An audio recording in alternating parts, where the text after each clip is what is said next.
hamingju með góðan sigur hérna. Hvað svona fyrstu viðbrögð eftir þetta?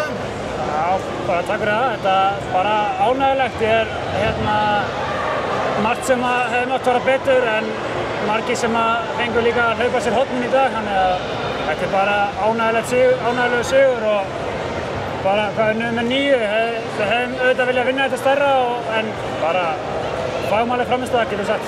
Já, sérstaklega í fyrri hálfleika sem þið gjörsamlega brjótuð á bakaftur með frábærum varnarleik og svo hraðaflum.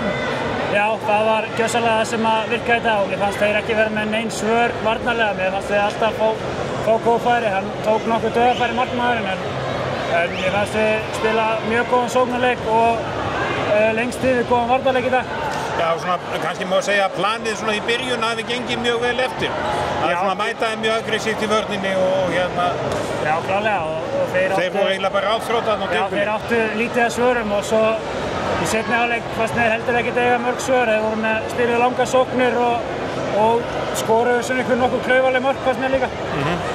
Þannig að þetta var bara góður sigur sem og margir sem fengur svona eldskýrt náttúrulega. Já, það voru nokkrir í hóp sem voru með fáa landsleiki, þannig að það er bara gaman fyrir þá að fá að spila og sérstaklega fyrir Ísak að fá fyrsta landsleiki sín innan. Það er hellingur af fólki og þetta er engin æfingarleikur, þetta er bara alvöru leikur, þannig að þetta er bara fagmannlega gert og bara til hamingju allir sem voru nýr í dag.